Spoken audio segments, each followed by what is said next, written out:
Okay, first of all, just before we start, I want to thank Hannah Ehrenswag, I hope I'm pronouncing that properly, for introducing you to me, and Ilana Gins for her input. So thank you very much for that.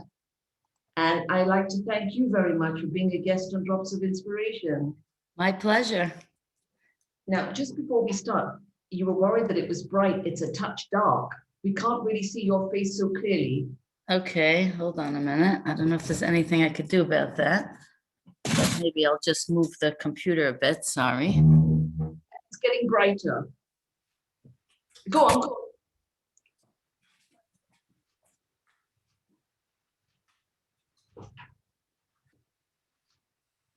Excellent. Perfect. So I would like to begin by asking you please to tell us a little bit about yourself and about your background, because there are women here who may not be familiar from all different parts of the world. And if you would just tell us a little bit about yourself and your background and your husband. Leah, you go ahead. Okay, if for some reason things are a little bumpy with the connection, let me know. But so I married my husband, Shalmartchai Halevi ben Rivka, as everybody refers to him, Shalom Rubashkin, quite a bit ago. Can't even believe how long ago it was. Time flies. And my father-in-law was in the Schlachtes business. He was a butcher in Borough Park, Alav Shalom, and he needed supply to supply his butcher store. And so in the end of actually in 1990, he found a Schlachtes, a Goyisha plant that was closed down, and it was in Iowa, which is in the middle of America. Not too many Yidden around in the area, but he decided that he was going to open up, buy this slaughterhouse, open it up and turn it into a kosher plant, and create this little shtetl-like community, so that there would be shachtim and mashgichim, the ritual slaughterers and the people that watch all the different things that have to go on for the kashrus process. And he would start this business. And so we came down there to help out a little bit and manage. My husband was managing the plant. And we created actually a very beautiful little community, being that we had different hashkachas there, different rabbis coming down, different organizations from different communities coming down. We actually ended up with a very nice community of different types of Jews living in the same area, all going to the same shul and going to the same school, and all these different things we had to create. We had to, make a school and create a shul and make a mikvah, and it became a very nice, close-knit community where all different types of people coming from all different, we had Litvish people, Hasidic people, Lubavitch, Svardim, Ashkenazim, everybody living together. It was quite an interesting show. I actually used to tell my husband that I feel like this is a testing ground for Mashiach, because when Mashiach comes, of course, we'll all be together and everybody will be living together in Achdus. And we were really creating that type of community. And of course, there was an immigration raid. Now in America, it's a mitzvah to hire immigrants. But back then, if you hired somebody that was an immigrant and he turned out to have false papers or whatever it was, that was the biggest avla, the biggest crime you could do is hire somebody. And of course, these immigrants are very smart, and they get these different IDs and things that are falsified. And of course, you have no way of knowing. It's the same information that the average American would give in to get employment. These immigrants were able to find these fraudulent papers and submit them. So it was in 2008 that the government did an immigration raid where they tried to find the different illegal immigrants that were within the plant. And unlike any other raid that they did in the country, they prosecuted not only the business, which typically, you know, there would be a fine to the business or whatever, but they actually came after the family personally. And of course, my husband was at that point the poster child, I guess you could say. And he unfortunately suffered the most from this whole situation. And it was, you know, very evident from the beginning what they were after and who they were after. And although there are plenty of slaughterhouses in that area, they targeted this Jewish one and actually denied my husband bail because of the law of return, which right away showed us where their head was and, you know, what this was all about. But, you know, Baruch Hashem, we had a very crazy roller coaster ride, which Baruch Hashem stopped and let my husband out, thanks to President Trump. And of course, he was a shliach from Hashem to do this amazing act of freeing my husband. And for all of you that don't really know all the details, basically, there was a trial that ensued where the judge really manipulated what the jury was able to hear and what she wasn't able to hear. At the end, this immigration trial turned out to be a financial trial because the government realized that they really have no evidence on any kind of immigration problem, but that there was financial You're frozen. things that, although the bank, there should have been different things in play or whatever. And the judge was very careful of what the jury would hear and what the jury would not hear. And actually at a financial trial, she sent the jury out when the accountants and all the people involved in the actual finances were on the stand, so that the jury didn't really hear the important testimony that was said. And, you know, then the verdict ensued, and then we had the terrible sentencing. And Baruch Hashem, after 8.5 years of the sentence, which was meant to be 27, crazy as it might sound, my husband was released, Baruch Hashem, after exhausting all kinds of judicial avenues. Baruch Hashem, Hashem showed us what he could do, and he freed my husband through the president. So that's a brief synopsis, just to give an idea of what went on, and probably throughout the questions we'll get other little bits and pieces. So I hope that helps. Thank you. It was perfect, and it leads me right into my first question, really, which is, how did you keep your bitachon and your emunah during this very difficult time while your husband was in prison? How did you manage to hold on? Well, you know, it's an interesting thing. We go through life, and Hashem gives us different experiences and different, you know, different challenges, experiences, our life lessons that we learn along the way, our education, different things that give us a backbone and a foundation on, you know, what's coming. And you know, I remember telling my husband when this whole story started, that we've been training for this for 20 years. And really, I felt like, you know, the different things that have gone on in our lives were really going to come to our aid and help us with getting through this whole situation. And, you know, of course, as children growing up, we're indoctrinated with the ideas, the inyanim and the midas of emunah and bitachon. And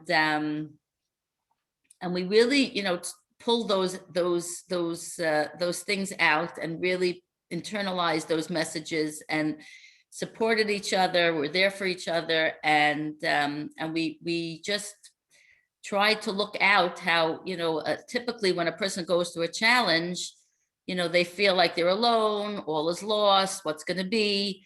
And we knew that Hashem was with us, and we knew that, you know, he wouldn't let us, you know, fail, and you know, he wouldn't leave us, and we constantly looked out for where he was and how involved he was in the whole story and in our whole lives. And that gave us tremendous chizuk to know, okay, we're going through a hard time and it's very challenging and it's not easy, but we see how Hashem is with us. We see all the blessings in our lives, and we see, you know, different things happening as, you know, as we went along the way, different things that happened, how it was Yad Hashem, and that strengthened us. So I think that was the key that really helped us through this. Right, I understand that. What would you say was the hardest thing for you while your husband was away? Well, you know, it wasn't an easy thing, raising the children, you know, by myself, really. My oldest, think we had 2 or 3 that were married at the time. And then my youngest was actually 4 years old when this whole story happened. And when my husband got out, he was 14. My husband missed his bar mitzvah. So you could imagine all those years of either fighting this fight before my husband was arrested, and then living through the time when he was in that place called prison. It was very challenging, and it was hard to deal with, you know, wearing all the hats, you know, Baruch Hashem, you know, and I got a new appreciation for what a single mother goes through. I mean, Baruch Hashem, I had contact with my husband. We had an excellent relationship. We went to visit him, whatever the case was. But on the day-to-day situations, it was, you know, me, myself, and I, and we couldn't, it was not easy, you know, doing the homework, Gemara homework, and the, you know, all the problems, and, you know, you can't say, go to Tati, you know, and we had very limited access to him during the week when we didn't visit him. So it was very stressful. And I would say that was probably, you know, one of the harder things to keep going, you know, and keep all the balls in the air. Leads me right into my next question. I know you have a special needs child. How were you able to cope with the extra challenge? Well, it was a very interesting thing. When we lived in Iowa and everything was more or less quiet, so we ran a one-on-one program for him called the Sunrise Program, which is a phenomenal program for any special needs child. I see you shaking your head, so you must be aware of it. It was an incredible experience for us, and it's very home-based, very family-based, very, you know, and you know, it's not like you send your kid off on the bus and, you know, that's the end of the story, but you're very involved in the situation. And then when this whole story started with my husband, you know, away, and even before that, when we were constantly preparing for the trial, excuse me, it really became impossible to keep it going. And it was really thanks to the community, whether we were in Iowa or later when we moved to New York, that really helped out. And, you know, once we were in New York, there's a tremendous network of agencies and programs and things going on for special needs children. And then, you know, my son now is 27. So, you know, that he also got hit at a very rough stage in his life. I think he was 16 when the story started, and now he's 27. So maybe he was 15, whatever. It was after his bar mitzvah for sure. And it was tough. It was not easy, but you know, it's an interesting thing about our children in general, and even about our special needs kids that fall into this, is that they kind of adapt our attitudes and our, you know, position. And one of the miracles that we saw throughout the story was the miracle that our children really were very well adjusted. They didn't need any therapy or any, you know, psychologists or any help like that. You know, they were piggybacking off of our deep conviction and understanding that Hashem was going to get through this, and it was going to be through our emunah and bitachon that it was all going to be good. And so we lived in this kind of like twilight zone, you could say, where, you know, Tati's not home now, but he could come home at any minute. And we were preparing for that. You know, we were baking cakes for Sudas Haida, and we were taking his clothes when we went away for Pesach, and like all kinds of things, trying to really internalize and establish this feeling and understanding that Hashem could do it at any moment. And I think that really helped the kids get through it, and it even trickled down to this special needs son, which it could be that he was even on a higher, less stressful situation than we were, because these kids have special neshamas and are on a different level. So who knows? But it definitely was the help of the community and friends and family that really helped us through. I'll come to that in a minute, but could you tell me, how did you manage Shabbos and Yom Tov week after week, Yom Tov after Yom Tov? In the beginning, I'm sure people invited you, I'm sure, but it went on for a few years. Right. So Shabbos and Yom Tov obviously are challenging times for families that are going through different situations. Like I said, I had quite 3 or 4 kids married. And I remember in the beginning when my husband was first denied bail, and it was really the beginning. So, we used to have my married kids over. They lived in our little town in Iowa. And I remember my daughter-in-laws making these most beautiful desserts, and my sons telling these amazing, like, animated stories by the Shabbos table, each one trying to distract the younger kids from, what was going on. And of course, the Shabbos, the whatchamacallit, the table was, the tati chair was empty. And so, that was a constant reminder how, what was going on. But my husband, in his very brilliant way, he sent home, he emailed us different divrei Torah every week. Throughout the week, he had, different divrei Torah that he wrote out. And we printed it out on Shabbos. And on Shabbos, we would read through, each kid would read another email that my husband had sent, about the Parsha in general, the Orach Chaim, the Alshech, all different Mefarshim that he would print out, and the kids would read it. And that would be our way of bringing Tati to the table. And, so my kids would come to us, and we would go to other people, and we always got different treats and tried to keep the atmosphere upbeat and positive. I remember one time we were living in Muncie, and we invited a couple of guests, and all of a sudden, I don't know, like 3 or 4 working boys that lived like around the area came into the house. Like, they opened the door, knocked on the door, opened it up, came in singing to be mechazik the kids, and there were not enough chairs by the table. So I told my little son, Uziel, I said, Uziel, okay, you know what? You could sit on Tati's lap now because we don't have enough chairs. So he went to sit in my husband's seat. And he, he was giggling because, we always used to say, Tati's sitting here, and we're reading the divrei Torah that he has. And, by doing that, by bringing his Torah into the table, we're bringing him there.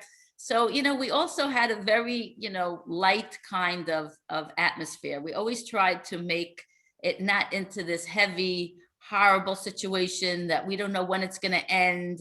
And we never, I don't even know if I said one time during that period that he was away, this concept of 27 years, which is what the judge gave my husband, it wasn't, we never really made that our reality. It was just something that, some mortal person, said, and we were with Hashem's reality. And in Hashem's reality, anything could happen. And, Hashem is our loving Father, and, he could answer our tefillos.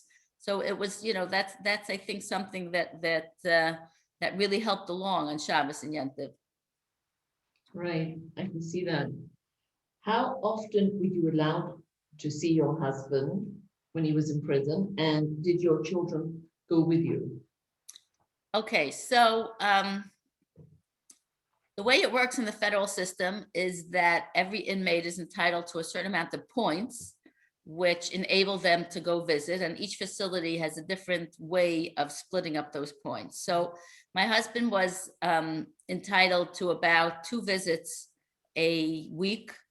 The visits lasted, you could go anytime between about 9 o'clock till 2 o'clock, in that range. You could stay the whole time if you wanted. And so we ended up going twice a week. I remember speaking with different mothers with, similar situations where they had their children growing up with incarcerated fathers. So there was always this back and forth conversation, like, should they tell their children? Should they bring their children to the visiting room? Is it going to be too overwhelming? Will they be, traumatized?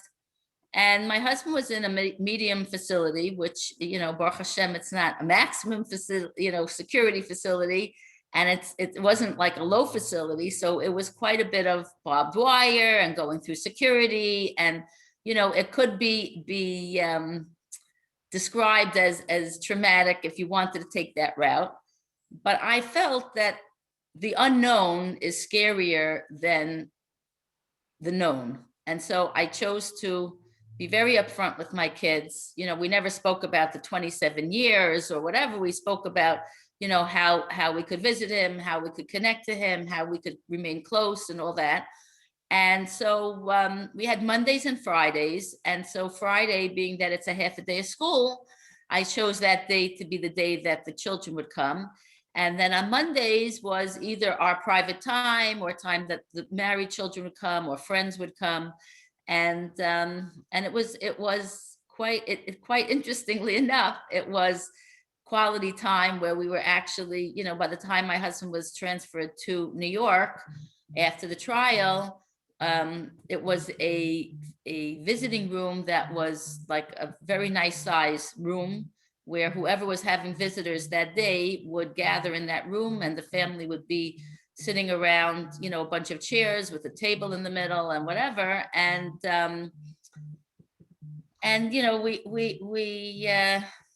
we made it as comfortable and as normal as possible. There was a Jewish chaplain in the facility, a rabbi who actually was Chabad. And it's an interesting thing that he applied for the job before my husband came to that facility. And his first day at work was my husband's first day in that facility, the day that my husband was transferred. So a lot of amazing hashgacha processing that happened that really showed us that Hashem was really with us in a very strong and amazing way. So very, very special. Okay. Was it difficult to maintain your privacy for both you and your children during this difficult period? I don't mean the press necessarily. I'll get to the press afterwards. Right. I mean, even with neighbors, with friends, with, For sure. difficult. So we lived in Iowa when this case first happened. And the Askanim, the people that we were working with, made sure to inform me that I should tell the court that I'm planning to move to New York, because they wanted him to be in a facility that knew the most about Yiddishkeit. So, all the Jewish things that he needed to do wouldn't be a problem.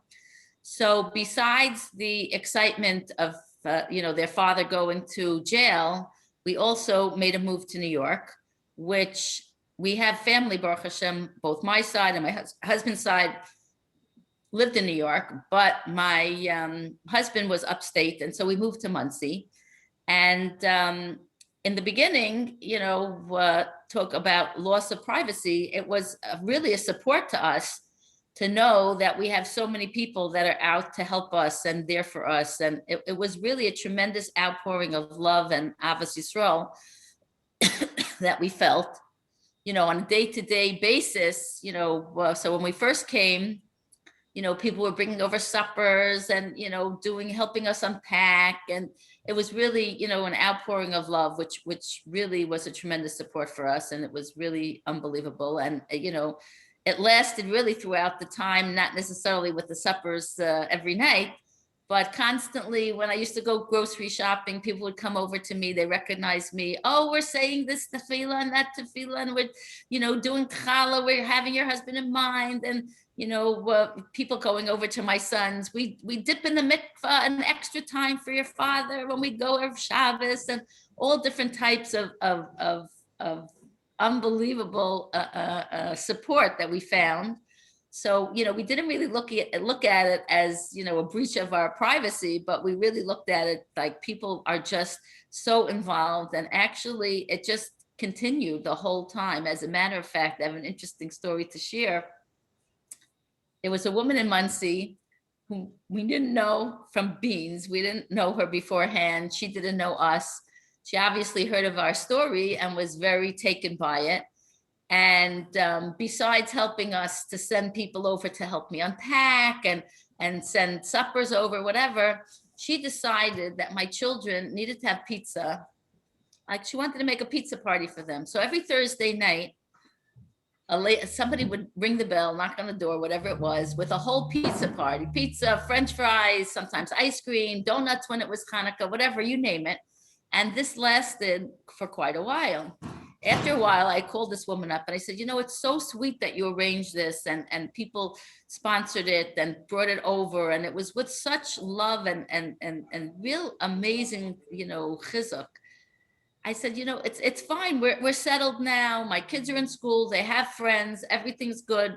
I feel bad. It's like, you know, it's not my style to be, you know, constantly a taker. You know, we're used to Baruch Hashem giving, and now we got into this different category. I said, it's fine. She said, no, Leah, I'm going to send you pizza every Thursday night till your husband comes home. Well, ladies, I have to tell you, every Thursday night for about 8.5 years, my children had pizza for supper, thanks to all of Klal Yisrael. And she really felt like she wanted my children to know that Klal Yisrael is not forgetting about this story. It's so easy, you know, these things go on.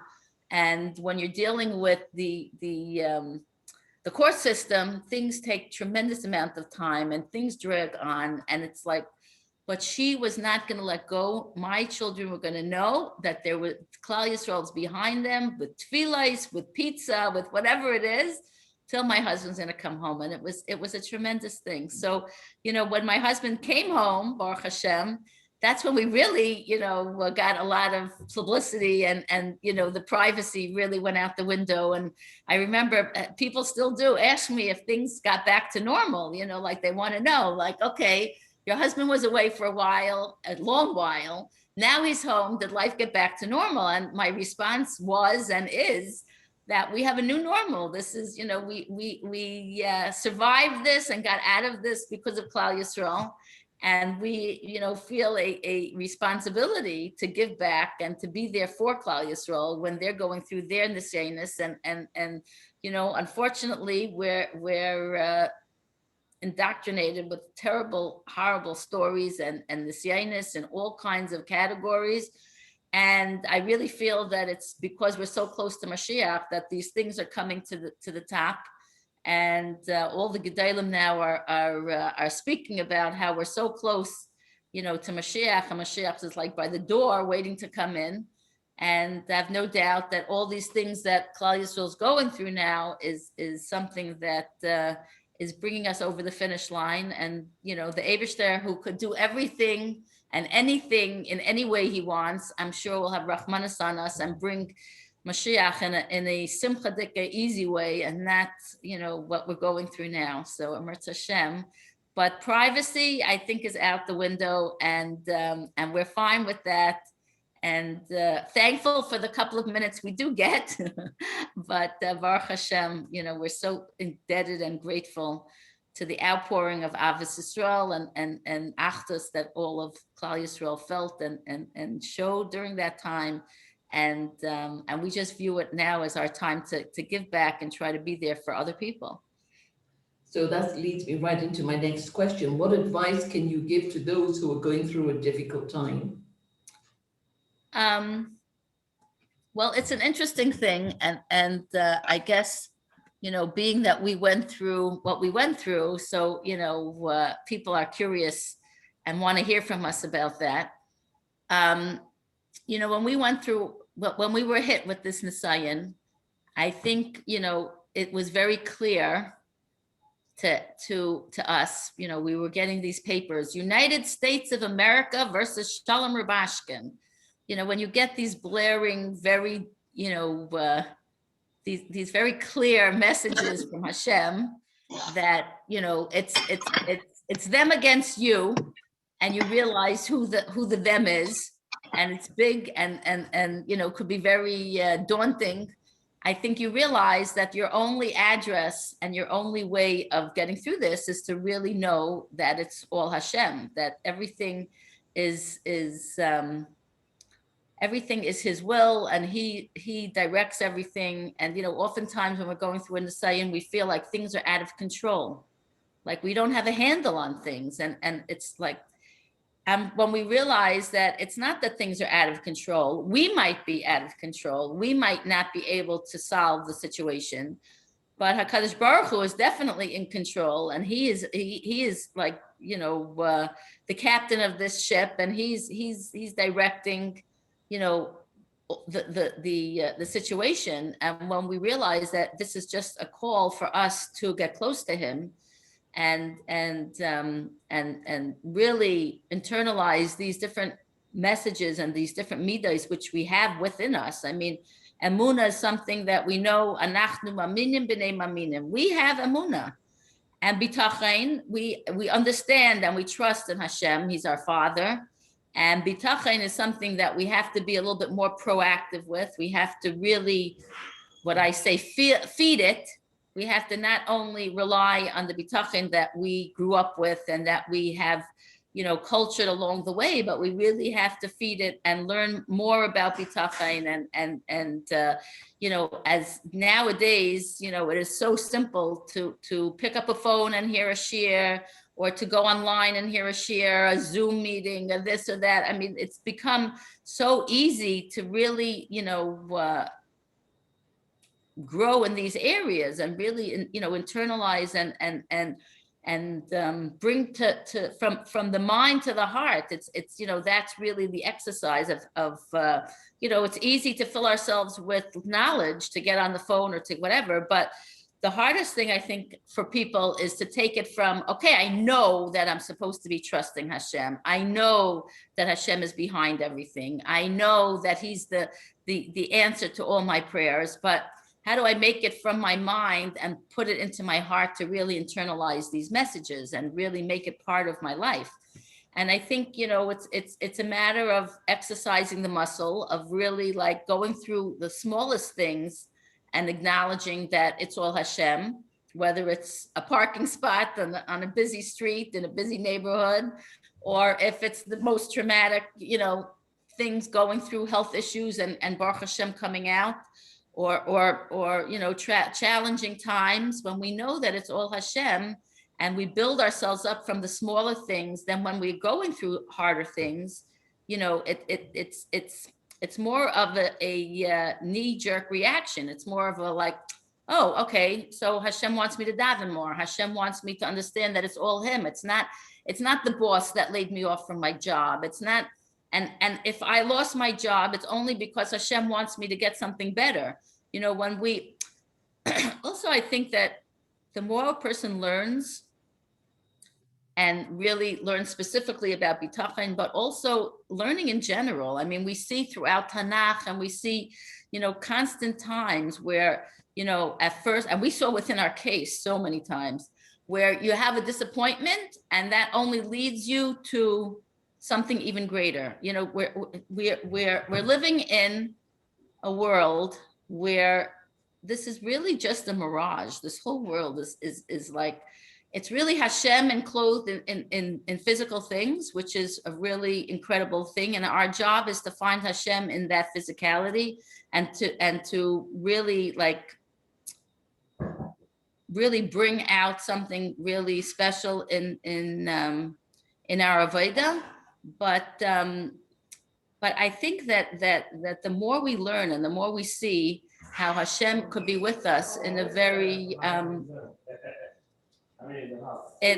clear way, then I think that it helps us to be a little bit removed from Teva, a little bit removed from nature. You know, we're so stuck in diagnoses and verdicts and all kinds of things. You know, I remember I used to go to my husband and we would sit in this very stark visiting room, and we would sit, next to each other against this cinder block wall and look out the windows with the barbed wire and everything that was like the whole scenario.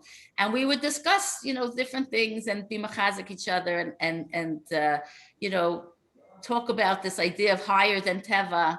And I used to say to him, boy, Hashem is so good at the props. Like, yes, we're higher than Teva. And yes, we're meant to go above, abyss al hecher. We're supposed to be above it all. But Hashem is so good at the props. They're tangible. They're, like we smell it, we taste it. And it comes to the point where it's like, it's so hard for us to reach above that and to stay, out of that realm of Teva. And I think the way that it's easier for us to do it is to really understand that, because we have within us our neshama, and that neshama is a chelik elokah, it's a part of Hashem, that we really could tap into something that's so much greater and higher than Teva itself. We don't have to, hear a diagnosis and be broken. We don't have to, hear a verdict and think that it's doomsday. And how old is my youngest kid going to be when he gets out, and start making all these cheshbonos? We are higher than all that. And I think that, when we train ourselves to think like that, and we see what I call the winks and smiles of Hashem, when we see how Hashem is really with us in every way, when he's with us in our good days, in our bad days, or I shouldn't say bad days, in our harder days, when we stop looking at things as, bad, terrible things that happen to us, and we start taking that as an opportunity to grow and to see Hashem clearer in our lives. And to I'll give you an example that happened to us. So everybody knows, well, maybe not everybody knows, but my husband went through a tremendous miracle. He got released. His sentence was commuted by the president. And this is something that's probably equal to winning the lottery 20 times in a row. It just doesn't happen. There's thousands and thousands and thousands of people that make this request, maybe hundreds of thousands. I mean, there's a lot of people. It's surprising to hear the numbers of how many people are incarcerated, how many families are affected by these kinds of incarcerations. It's staggering numbers. Every time there's a president that's about to leave office or whatever it is, there's tremendous petitions that go in for these kind of things. Now, my husband was released on Zeis Hanukkah, which was Gimel Teves, and it was a tremendous, tremendous miracle. But what people don't really know, unless they're really up to date on the case and were really following, was on Aleph, on Rosh Chodesh, during Hanukkah, my husband received the last possible legal answer to the motions that we gave in, and the envelope came in the mail. He was brought into an office to get his legal mail, and when he opened it up, it was in big letters. It said denied. The day before my husband was released from that place called prison,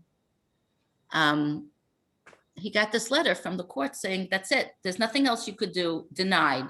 And in English, that meant, Mr. Rubashkin, you're staying in jail another 18 years.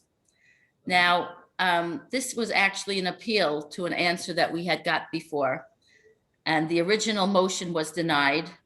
And I remember when we walked into the visiting room right after that initial denial, we were all like a little bit under the weather. We were disappointed. We didn't really hope that, we didn't really feel that the judge, who was the initial judge that we had gone to, that we had been in trial with, would, agree to these arguments, because it was really about her. So we knew in advance what to expect, what the verdict would be. But nonetheless, when you actually get it, it's very disheartening and, of course, very disappointing, and all these comments that go along with that, all the negative, feelings that you feel. And I remember we came in, and my husband came into the visiting room after we were seated in our spots, as it usually goes. And he said to us, "Why are you guys so upset? You seem so disappointed or whatever, like what's going on?" And it was almost in a way that he didn't really know what was happening. I'm like, hello, like you got the call from the lawyers, you know what's going on. This is like, it's back to the drawing board again. And it's so disheartening. Now we have to take this answer and take it to the appeals court. And it's another, who knows how long or whatever. And my husband just turned around to us and he said, "Let me tell you something. This is the best thing that could have happened to us." And we all looked at him like he was from outer space. "This is the best thing that happened? How could you say that? Like, this means like now we're going through this again, and all the work that goes into it, and the money that has to be spent, and just not being with you. Like, we thought this is going to be resolved. We had amazing evidence and all of this." Anyways, he said it, and we had a beautiful visit. And he actually confessed that he didn't really know how it was going to be the very best thing. But when he got that final, denial, that Rosh Chodesh Teves, and he made peace with it, meaning that he said, okay, it's for sure that it's not happening, the legal method, because now there's nothing else we could do. We can't even appeal this anymore. It's finished. It's over. This door is locked. Let's see what Hashem's going to do. He had no idea that the very next day, less than 24 hours later, he would be walking out that door, a free man. Wow. The translation of that letter, "Mr. Rubashkin, you're staying 18 years in jail." His way of not like accepting that, and knowing that the Eibishter is not confined to a courtroom. Hashem has many ways of doing things. He doesn't know. I don't know when it's going to happen. I don't know how it's going to happen, but there's no doubt in my mind that it's going to happen. And it was after he got out and the dust had settled a little bit. It was a couple of weeks later. He realized, why really was that the very best thing that could have happened? Because if the judge, our initial judge, had admitted to anything, if she would have said, you're right, I relied on people that really were lying to me, or whatever, the evidence that we showed her, if she would have admitted that, and she would say, you know what, let's go back into the courtroom, I'm going to resentence you based on this fact that the information was lies or whatever, I'm going to resentence you. What would she have done? A 27-year sentence. She would have been the biggest sadekes if she took off 10 years, right? I mean, 10 years is like almost half the sentence. My husband would still be in jail today. So even though at that point, it seemed that we got the worst news we could have gotten, really it was Hashem setting the stage for the best news that we could have gotten. So a lot of times we see negative things going on in our lives, and we fall apart. And that's exactly the reaction, to look at whatever challenges we're going through and say, hey, wait a minute, where is this coming from? It's not a vindictive boss that's trying to make me lose my job. It's not a situation where the doctor's messed up. It's not. This is all Hashem. And if this is what's going on, there must be something good that's going to come from this, because Hashem is our Father in heaven. Hashem is our Tata in Himmel. He is, the Baal Shem Tov describes the relationship between Hashem and a Yid, every Yid individually, not just as Am Yisrael, but individually, as an only child born to a father at an old age, Kiviyachol. So Hashem is our father. I mean, how many of us know women that have given birth after like waiting for so long? That child is the apple of their eye. That child is they wouldn't know. They don't know what to do first for that child. So when we think of it that way, when we're going through something that's challenging and difficult, and we turn to Hashem and we say, Hashem, we know that there's a concept of Emunah. Emunah is faith It's our understanding that Hashem can do anything in the world. It's that understanding that sometimes it's gamzu l'taiva, sometimes something happens that's not to our liking, that we don't understand, and we say gamzu l'taiva, that we have faith in Hashem, that He knows better than us, and this is meant to happen. On top of that, we have the midah of bitachon, and bitachon is trust. Bitachon is Hashem telling us that I want you to daven, that it should be a good that you could see. Of course, it's a good that I could see, but I am telling you to daven, not to be makabel ba'ava for the future. Makabel ba'ava is something that we do for the past, something that we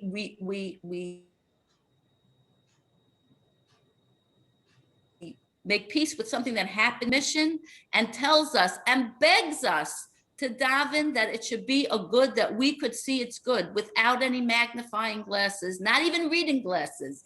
We could see it good straight up. We understand, and it's and He asks us to daven, and this is where this whole Aleph Beis Gimel comes in. You know, these while we were really learning and working on strengthening our emunah and bitachon, we came across this concept of this formula of Aleph Beis Gimel, of emunah and bitachon. Putting those two attributes together really brings a person to the geula, to this liberation, to this feeling of getting a resolution to our issues in a very positive way. And you know, it's very liberating, and it's something that, you know, we had our geula prati from this,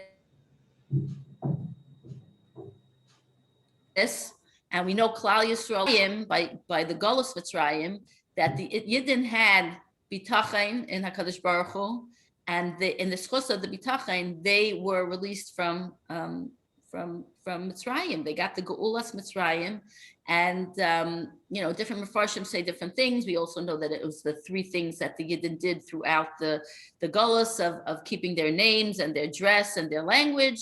And there are other Mefarshim that say that it was in the schus of the bitachon that they had.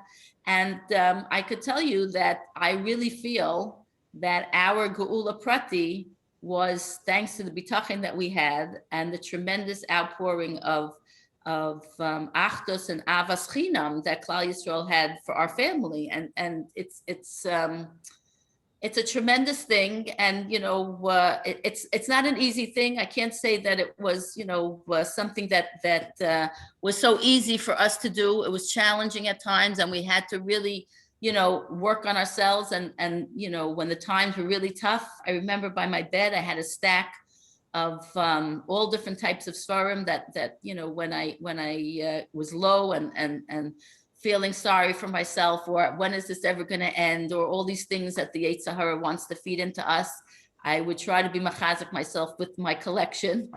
And you know, but you would pick in particular? Well, I you know, it depends what frame of mind I was in, what time it was at night or during the day when my kids were in school. I had, you know, the Shar Bitachon in the Chavis Levavis. I had the Tanya. I had different like Living Emunah. There's also different collections from the Lubavitcher Rebbe of different letters that he wrote to people on Emunah and Bitachon. And you know, it just depended on what my conscious level was at the time, how tired I was, whether I could just pick up the phone and listen to a story on the Chazak line, or you know, a story in Living Emunah, or what I was up to. You know, if it was something more serious that I could give myself, and of course, really, you know, something that's more serious and deep is something that really stays with you longer. You know, a story is good, but you know, it's that fleeting, you know, inspiration. But sometimes that's all I needed to, you know, just to fall asleep. So that really worked. But it's really an amazing thing of how we have the power to really internalize these messages. And when we open our eyes to see what I call the winks and smiles, the different things, you know, going along the way, you know, you see smaller, young, you know, things that might not be so important. But, you know, when you acknowledge those things and you put it in your bag, and, you know, one of the main things that always speaks to me in the Shar Bitachon is how we're meant, when we're going through a challenging time, to look back and see how HaKadosh Baruch Hu was always with you. You know, how many times we go through challenging times and yet, you know, it resolves itself. Or if it doesn't resolve itself, a person has a nechama, you know, you know, when something happens, you feel like, how am I ever going to go on? How am I ever going to live through this? How am I ever going to whatever?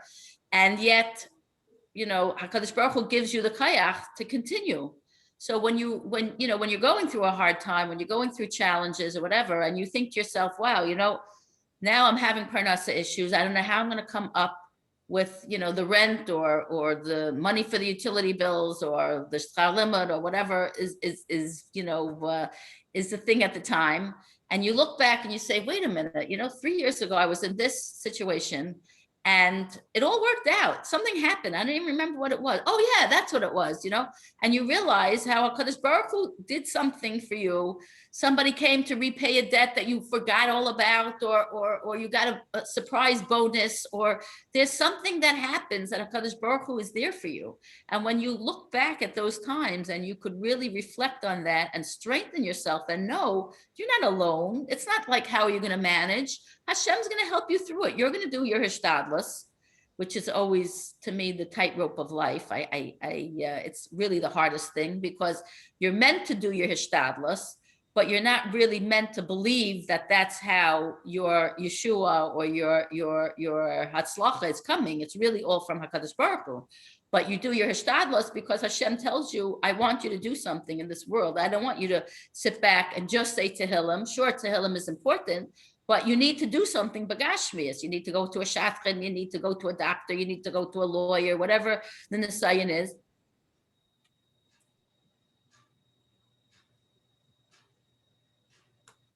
And in that gashmias hishtadlus that you're doing, you're meant to feel like, Hashem, I know it's all you. This is just a keli that I'm making to catch the bracha that you're sending. And you know, you're meant to really feel like it's all HaKadosh Baruch Hu. Anyways, I don't know if you have any more questions. I could ramble on a lot, but let's see what the other questions bring out. Questions, and then I'm going to open it up. Okay, great. Who were your main support system during this challenging time? Okay, so definitely, I want to put out there, after I just made this hakdama about hishtadlus and doing our kalim and what the Chovos HaLevavos calls the sibais, the things that we do. So I'm definitely, first of all, going to say HaKadosh Baruch Hu was front, center, middle, all over the place. And he sent tremendous messengers, his shluchim. We had my family, of course, you know, our family, our friends, Aswa, what went on, and what was either like a real physical help to us, like, you know, the tremendous, you know, you have to understand when you're fighting against the government. So basically, trick number one they do is they freeze all your assets. So you have no money. So you have no money. How are you going to fight a fight with no money? So it makes it a lot easier for them. So they didn't realize that it was going to be United States of America versus Klal Yisrael. I think if they would have realized that, they would have taken, you know, a second look of, do we really want to start up over here? So Klal Yisrael was really, I mean, between the money, the tefillos, the lemonade stands and the carnivals, I mean, everyone was involved in this. It was, and HaKadosh Baruch Hu saw this, and this is what, you know, brought this amazing, you know, resolution in such a way that, you know, there was, I don't think anybody, you know, people like to give President Trump credit, and he deserves. The Chovos HaLevavos actually, you know, encourages us to give hakaras hatov and to tell us how to do that, to acknowledge that this person was the shliach, and to inform them that HaKadosh Baruch Hu did this, but that he chooses the right shluchim in his work. He takes people that are royu, that are zeicha, in order to do this kind of, you know, stuff for him. So, you know, but so it's just an unbelievable thing when you think about it, how everybody was touched with the story. Anashim, nashim, v'taf, like all ages, all kids in school. I mean, the support that we got was really unbelievable. And of course, we had a very committed group of askanim that, turned all the rocks over. We had at the end a tremendous lawyer, a tremendous, amazing person that actually took on the case, as Shemer Terry Mitzvahs. His name is Gary Apfel from California. It's a beautiful, beautiful person. My husband, they're brothers by now. I mean, tremendous, tremendous. He took on the case pro bono. He worked for a very prestigious law firm in LA. Actually, it's a national law firm. And, he actually was in charge of restructuring GM, a tremendous, really high up there. And he just dedicated his life to getting my husband out on all levels, in the legal area and politically, and went to Washington many times. He's very, very, very special. So, HaKadosh Baruch Hu sent us a lot of very talented and humble people at the same time, people that understood that it was really all Hashem and that they were just going through the motions of doing what needed to be done. And we're forever grateful to HaKadosh Baruch Hu that he sent these teams of people to us to really, help us get through this and get to this incredible day, It's amazing. Yeah. How did you and the children deal with the press? So I think, initially we,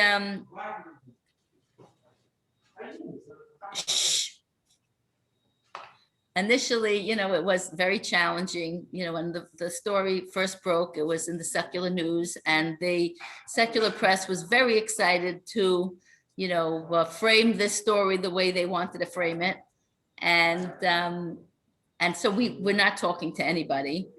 And I remember being in my house in Iowa, and I got a call from a writer called Debbie Myman, very beautiful woman, actually a good friend of ours now. And she was a reporter for the TED. And we lived in Iowa. We didn't get any of the publications, unless we were vivid readers of any kind of magazine or whatever. We maybe had subscriptions, not in my house, but I'm sure some of the women there had mishpacha or different things going through their house. But we definitely didn't have any newspapers like the TED or whatever in our area.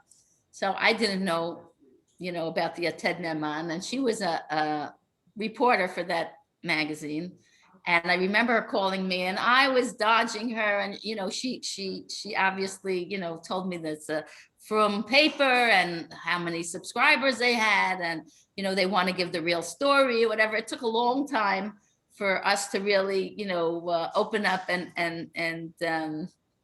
and feel like we could tell her the story. We could talk to her. We could see,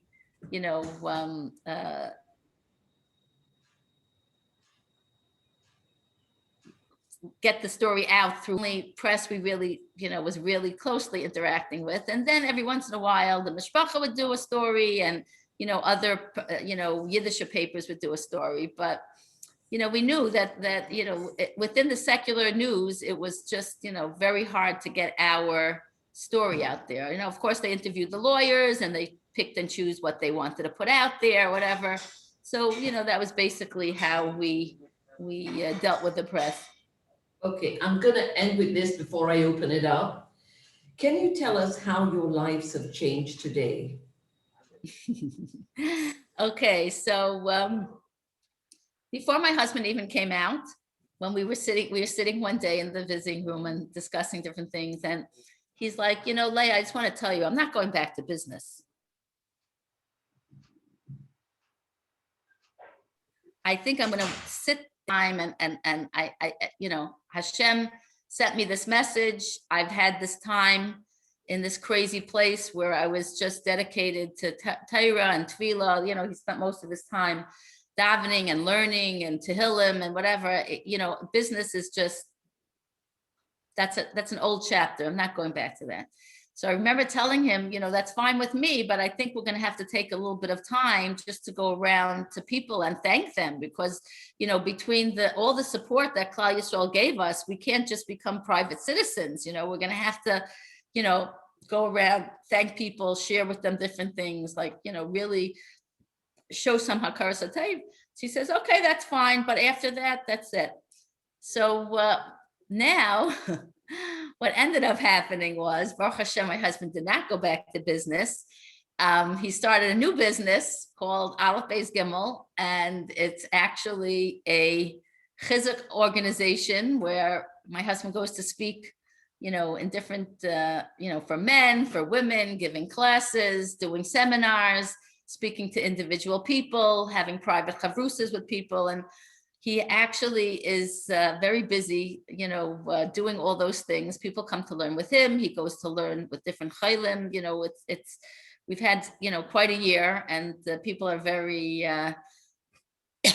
sorry, very shocked, and he's trying to do that.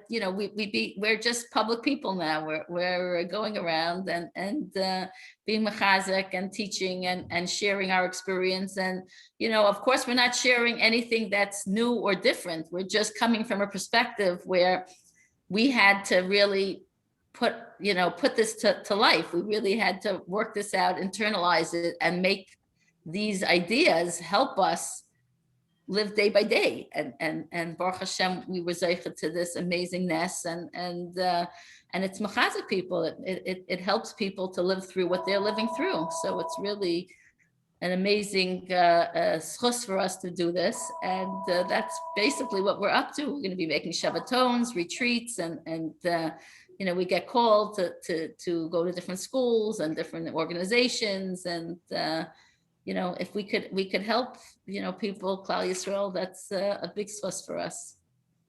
And is this based in Monsey? Well, actually, we just moved to Jackson now.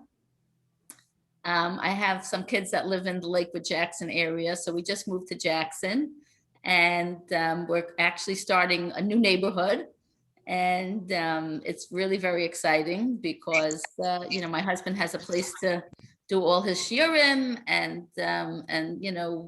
starting a show and opening up to do different Shabbatons and retreats and things. It's very, very special. Wonderful. Yeah, Baruch Hashem. Okay, Leah, I'm going to open it up, and I'm going to ask ladies to unmute themselves if anybody has a question.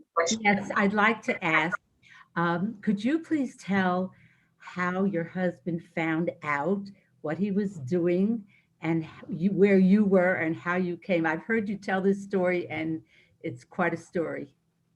Okay, so like I said, Rosh Chodesh, my husband got this really devastating news where most people would probably run to a psychiatrist to get some Valium or whatever it's called nowadays. But he just realized that, this is just not going to be the method that he's getting out. And so that night, which was the 7th night of Hanukkah, he went to the chapel where everybody came together to light the Hanukkah menorah. So he came there, and he was his usual self. Nobody could really tell anything different, than what happened the day before. And they had a beautiful, evening, whatever. And they lit the 8th candle that night, actually. And he went to, they had a nice evening, and they all went back to their cells. And he got up in the morning, his usual 4:30 in the morning get up, and he got up very early. He said the whole Tehillim every morning. And when he got up that morning, the Yetzer Hara came to him and said, "What are you getting up for now? I mean, you saw what happened yesterday, like what?" And he fought it tooth and nail, and he got up anyway, and he said his Tehillim, and he said, Hashem has all kinds of things going on. And so he started his day. He had no clue, what was gonna go on. And while he was davening, he was at the end of Hallel, Min HaMeitzar Karasika,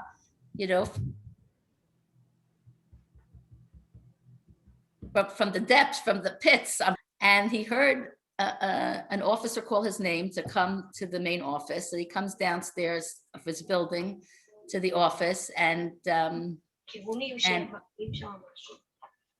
hello, you hear me? Yeah, perfectly. Okay, sorry. So he comes down and he gets this news about the denial.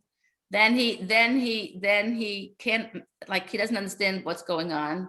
Then the next day, which was Zeis Hanukkah, or that day of Zeis Hanukkah, so he's in his cell, and all of a sudden, you know, it's lock-in, which is a time that the inmates have to go into their cells. It's about 3:30, something like that, because at 4 o'clock they make a count and they count all the inmates. And he's eating his Zeis Chanukah Seuda. There's a minhag that at the end of a yontif, and in this case Zeis Chanukah, to wash while it's Hanukkah and to have a meal. And then when you bench, it'll already be after really Shkia and whatever, after Hanukkah already left. But because you washed before, you're able to say all the things from Hanukkah. So he washes and he's sitting around, and you could imagine that his Seuda is not exactly a 5-course meal. He actually was eating tuna and matzah and tuna. It was like a very meager whatever meal.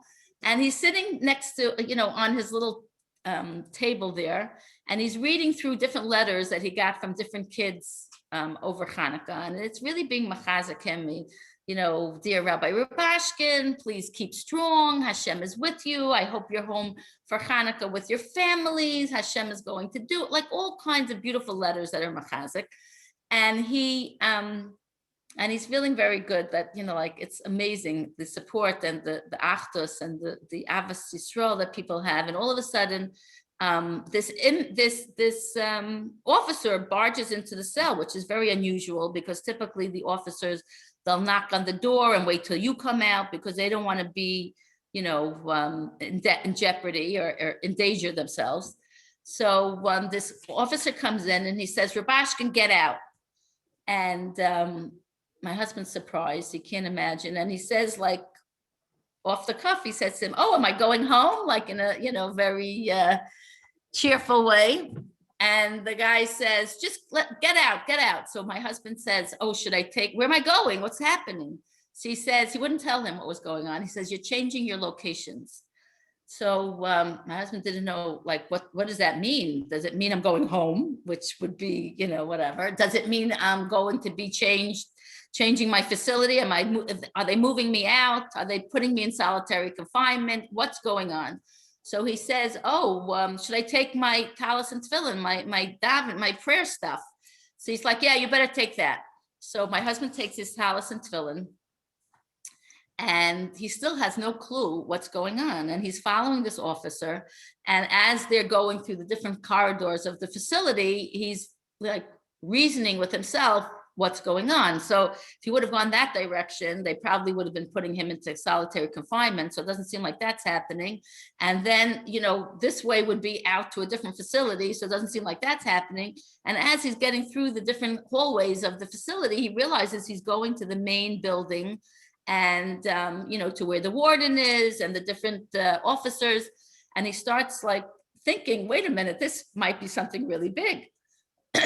And they actually take him to an office, and he's standing there, and the warden and the assistant warden are there, and they're just staring at him. They're not talking, they're just staring at him. And he's feeling like really uncomfortable. You know, when someone stares at you, it's like an uncomfortable feeling. And he thinks to himself, gee, you know, when I was little, my mother told me never to stare at anybody. What are they staring at me like this for? And another officer comes in and brings a piece of paper. They were obviously waiting for this piece of paper. And they read this piece of paper to my husband. They tell him, congratulations, Mr. Rubashkin. The president, Donald J. Trump, just signed your commutation, and you're a free man to go home. And congratulations. And my husband is like digesting this information. And of course, he's like ecstatic. And he right away like wants to clear the air. I know what you're thinking. You probably think that we have some kind of connections high in the White House, and this is how this happened. But I want to tell you, as you know, it's our holiday of Hanukkah, and Hanukkah is a time where God made miracles for the Jews because he loves the Jews, and I'm Jewish, and Hashem loves me, and that's why I got this answer. he wants to set the record straight. It's all from Hashem. Anyways, then he remembers that this officer came in the middle of his meal and he didn't have a chance to bench because he was just taken out of the cell. So he says to the warden, would it be okay if you take me back to my cell, because the officer took me out in the middle of my meal and I didn't get a chance to make the blessings after the meal. And his reasoning for that was that throughout the time that he was there, he always tried to do everything the way it was meant to. No compromising, no excuses. Oh, I'm in jail. I have a heter for this. No, nothing, no compromising. Now he had a feeling that his request would not be granted because it was a pretty, off the wall request, being that you just got released from a place called prison. Why would you want to go back to your cell?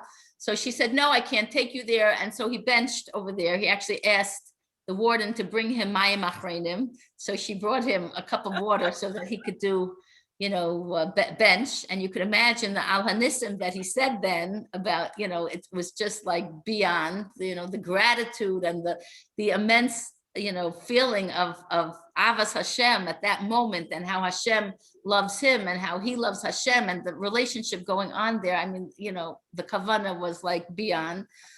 And then they asked him who should come and pick you up. So of course my husband said that I should go and pick him up. And they said, okay, they're gonna call me. Okay, now on my side of the day, I got up in the morning, this is Hanukkah, not knowing what the day would bring.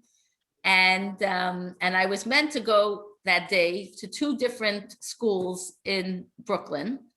They were making Hanukkah chagigos, they have off most of Hanukkah, and then the schools typically give a couple of days during Hanukkah so they could celebrate and have different programs going on. And so this was, the last day of Hanukkah, and I was going to 2 schools, one Hasidic school called Beis Suda, and one Litvish school called Benos Yaakov. And I went to both those schools, and not really knowing what would transpire. And actually, after the first school, I remember we said a kapitel Tehillim, and I mentioned to the girls, who knows what's going to be with this Tehillim, HaKadosh Baruch Hu's going to hear the Tehillim, and who knows what could happen from it. And we figured out after that with that time was when the president was signing the commutation for my husband. So that was like, the Tehillim that got in there, the last licks. And it was really a tremendous, unbelievable situation. So I spoke in those 2 schools, and on the way back from the second school back to Muncie, I noticed that my phone was very low of battery. And for some reason, I did not have a charger in the car. And so I really put on my GPS, my Waze, to see how to get home. And just to make sure I knew how to get home, but I wasn't sure what the traffic story was. So I saw the way they wanted to send me, and I shut it off because I didn't want to waste any of my battery life. And I'm driving, I'm on the George Washington Bridge, and I get a call from the lawyer. And I obviously picked up the call. I didn't often get, calls from him. I picked up the call, and I saw on my, the battery, the amount of life that was left was like 2% or something. So I right away told the lawyer, I said, listen, I'm driving. I don't have on 2%. So if we get cut off, I'll call you back. But if you could just tell me quick what the story is. He's like, Mrs. Rubashkin. And this is a guy now that we're very close on a first name basis. And he's being very proper and professional. Mrs. Rubashkin, the president, Donald J. Trump, has just commuted your husband's sentence. He's a free man to go home. And you're meant to go up to Otisville, New York, to the facility right away and pick him up. And he says, where are you? I said, well, I'm actually on the George Washington Bridge. I just spoke for a couple of schools, and I was planning to go home. He's like, no, you can't go home. You have to go straight up there. No stopping, just go. Okay, so right after he said that, the phone died. I'm like, oh my gosh, I have all this news, and I can't call anybody. I can't share it. I can't decide with my kids what we're gonna do. Now, we we are ready because of the staff, what we're going to do when it happens, because there was no doubt it was happening. And because we felt it could happen any minute, we needed to make a plan. So we had a plan, but now Hashem. Oh, you're freezing. Kind of like changed the plan. I'm meant to rush all the way up there, which was really so like sensitive of Hashem. I mean, imagine you see your husband like free after 8.5 years, and you know, it's nice to have the whole family together, but it is also nice to have a couple of minutes to celebrate or to just like be together as a couple. So I was like, wow, like here I am, I'm just gonna go up, but I still need a phone. So I get off the bridge and there's a gas station, and I say, okay, I know he said not to stop, but 1 minute just to get a charger, I'm sure he'll be okay with that. So I go to the gas station, I get a charger, and while I'm going to pay for the charger, I see that there's a whole counter of lottery tickets. You know, this is my lucky day. I just won the lottery ticket. I should buy a lottery ticket because maybe because it's our lucky day, because Hashem is showing us this tremendous chesed, maybe we'll also win the lottery ticket. So I bought a lottery ticket. I don't know whatever happened to that lottery ticket because in the course of everything, it definitely got lost. But I got that lottery ticket. I got the charger. I plugged the charger in. I plugged the phone in, and I'm waiting for the phone to like reboot, to get on again. So I'm waiting and waiting. And as I'm waiting, I'm just like soaking in this news, and I'm just like so excited. It's like beyond. But very interestingly, I'm calm. I'm not like losing it, and I'm not like nervous, like I'm not like crazy or whatever. I'm driving by myself in a car, which I found out later that my kids were very nervous that I was in the car myself driving after hearing such news, you know. But it was, you know, bitachon is an interesting thing about bitachon, and the Chavis Levavsi writes one of the main things of bitachon, of tapping into yourself to see if you really have bitachon, is if you have menuchas hanefesh. Now, typically people like think of that as if they're going through an asayin, they have menuchas hanefesh, you know, because something bad is happening. But sometimes you need menuchas hanefesh when something good is happening. Here I got the greatest news, and Baruch Hashem, because I was okay. I wasn't like losing it. Anyways, I'm driving, waiting for this to go on. And then I realized that the phone is just not charging. It's not that it's not charged. It's broken. It's not, you know, needing a charge. It just took that news and it just died. It's finished. It's broken. It's history. There's nothing else that's going to come out on that phone. And so I realized that this is also from Hashem, and he wants me to just be with him. So I start singing Hallel all over again, because it was Hanukkah in the morning, davening, you say the Hallel. So now I'm saying Hallel again. Wait. And I was debating whether I should say Hallel. And I said all the Titlach I knew Baal Peh. And I was just, every once in a while, I would say, Hashem, you did it, you did it. I was just so excited. Hashem gave us the kayach to understand that there was no choice. He's going to do it for us. It's just a matter of how and when. And he did it. And now we knew the when. And it was such a tremendous, like, amazingness. And I reached my husband up in Otisville, and I got him in the car. And actually, before I went up the hill to his facility, I see a bunch of minivans lined up. And I couldn't imagine, what are people doing over there? Like, it was like a side of the road kind of thing. And my children already taught me that if it's a minivan, there's probably Yidden. So I look in the cars to see who it is. And sure enough, it was a bunch of Hasidic guys that were on the side of the road opposite where the facility was. And I pulled, it was not a visiting time. And because my phone was broken, I had no clue that the whole world was plotting with this news. So they're like, didn't you hear? Rubashkin was freed. We came to pick him up. I said, oh my gosh, you got to be kidding. I'm Mrs. Rubashkin. You wait right here. I'm going to get him and he's going to dance with you. Anyways, I went up, I got my husband, and sure enough, we came down. And as we were coming down, it was already dark. It was Gimel Teves. And we came down, and all these Hasidim were like circling the car. And my husband was very like concerned because he was already warned by the officers that, you know, these guys came to pick you up. Who do they think they are? Blah, blah, blah, blah. You better make sure there's no ruckus around here. So he directed everyone to the gas station, which was on the corner.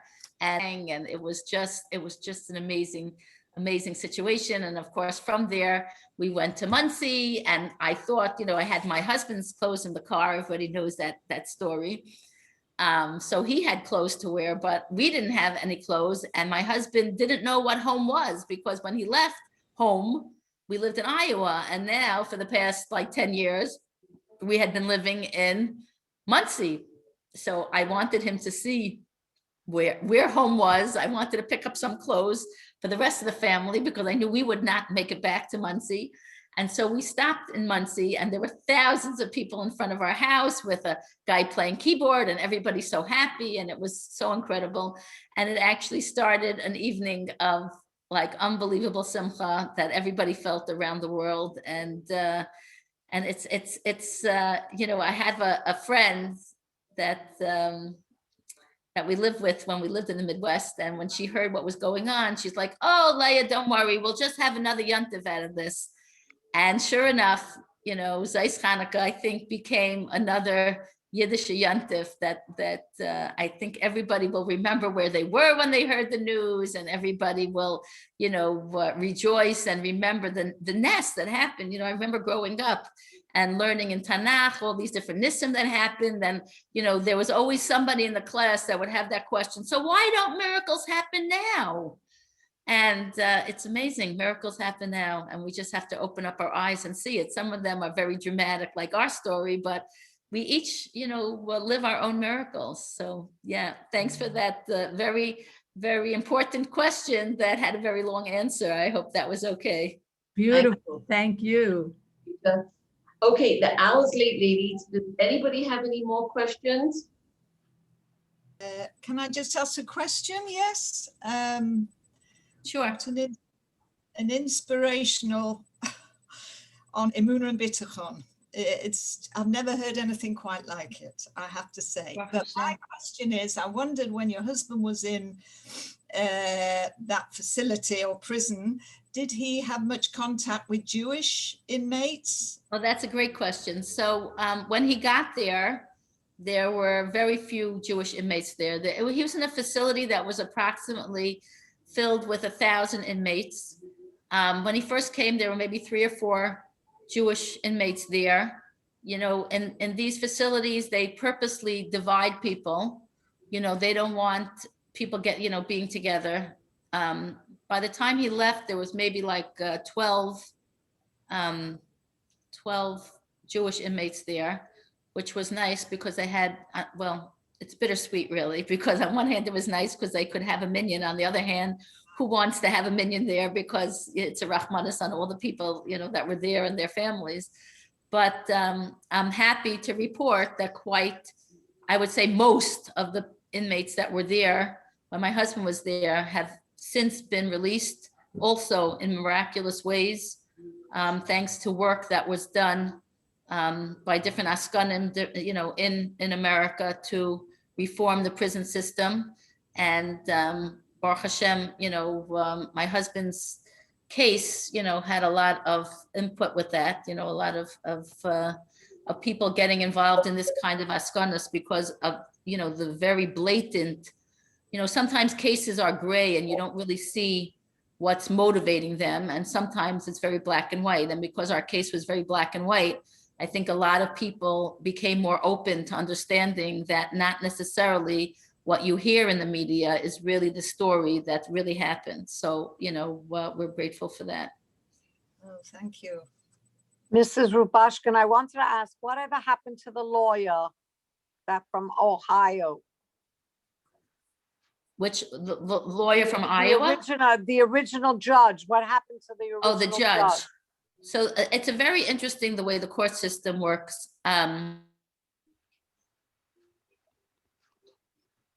You frozen. She retired. She's, you know, what? I didn't hear you. What'd you say? Okay, so she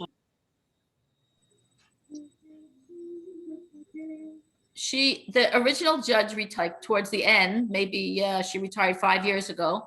But when a judge retires, they are allowed to pick certain cases that are still ongoing that they could still be judge over. So although she retired generally from being a judge, she reserved the right to preside over our case if it would come back to court.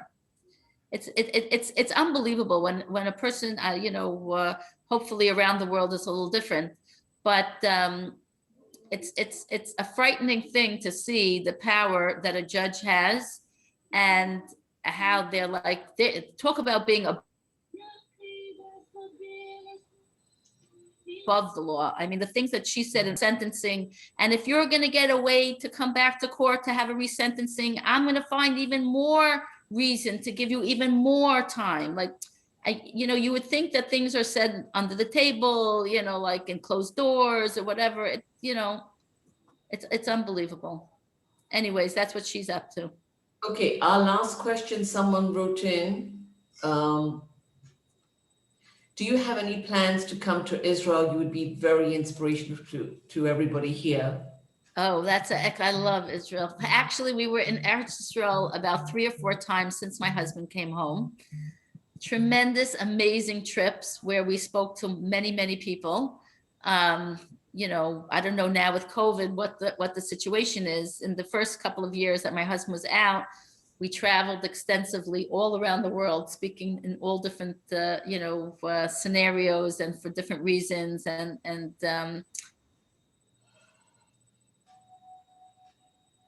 And we'd love to come to Eretz Yisrael. Typically what happens is I have a son-in-law that takes care of our speaking arrangements, and he, gets calls from all over the world for people to bring us out to speak. And we are plotting to be back in Eretz Yisrael, or anywhere for that matter. We've gotten to know Klal Yisrael on a totally different, level because of this story. Both while my husband was away, and the chizuk and the whatever that we felt that time, and then since then, just visiting and speaking to people and being machazik people and hearing, the excitement, from people of just from everywhere and every age and every, category, whatever. Just so excited with the story, and really it's Hashem's story. Really, it's a story of it's really an incredible story because, oftentimes people would say, how did you manage this challenge? And I would say, what Yisrael is really stepping up to the plate and not saying, oh, I don't know this guy. I don't know. Maybe he did this. Maybe he didn't do this. I don't know. I'm not getting involved or whatever. Klal Yisrael was there for us. I mean, in tefillah, in finances. I mean, this case cost over $3 million to get to the resolution, between the lawyers and all the different resources that, things that we needed to help the lawyers along. And where did that money come from? They froze all our money. They took everything away from us, so this is all from, tremendous balei tzedakah, from kailul couples that gave up their money for vacation, from people that gave in jewelry that they weren't using, from carnivals, from lemonade stands. I mean, it's just unbelievable. So, and then the biggest thing is how Hashem listened to all this going on, and he made the, I often, you have the davening and then you have the talking, how you talk to Hashem. And I used to tell HaKadosh Baruch Hu, like, you have the opportunity to make the biggest Kiddush Hashem here. Like, look at Klal Yisrael, look what they're doing. Look at the tefillahs and whatever. And Hashem did it. Hashem did it. So it's really an incredible story. It is. It really is. And Leah, thank you so much for sharing it with us. No Joyce. problem. Joyce, can I just say something? Hi. Hi. Yeah? Go ahead. Can I just say, first of all, Leah Rubashkin, But you can talk. Leah, first of all, you're a beautiful person, a really beautiful person. I'm so happy to be able to hear you. Second of all, I wanted to say that anyone who came on to this Zoom expecting to satisfy their curiosity has not only had that done, but also been inspired so much by the Amunah Mitachon that you are sharing with us, and by the chizuk that you are giving us in return for the chizuk that everybody gave you. Yeah. And I wanted to say that if Joyce had thought to get anyone better to end her tzedakah, her chesed for us, she couldn't have thought of anybody better than to have you as the last Thank speaker. you. So thank you so much. Still have a few more weeks left. We're not ending it just yet. Oh, I thought you said it was the last one. Thank you. In fact, next week we have Rabbi Zev left. So I look forward to seeing you all next week. And Leah, thank you again. It was My truly pleasure. Thank you. Take care. so open and sharing with us. Really. My pleasure. And the women I can see from everything that's coming through. Ladies, you know, we always appreciate your Hakeres Hatov, and I forward it on to all our guests. So thank you so much. And Leah, thanks again. My pleasure. Thank you. Thank you. Yeah. Have a nice day. Thanks for that Joyce, is amazing it talk. possible, please, to get Thank the you. name of that doctor and his phone number, please, and email of the doctor? Forwarded it to you. You Check- forwarded it to me? Yes. I haven't received it. I'm sorry. Okay, we'll do it again. No problem. Thank you so much. Bless you. Bye. Bye, ladies. Thank you, Joyce. You're welcome. Thank you. You're welcome. So much. Thank you, Joyce. Thank you very much.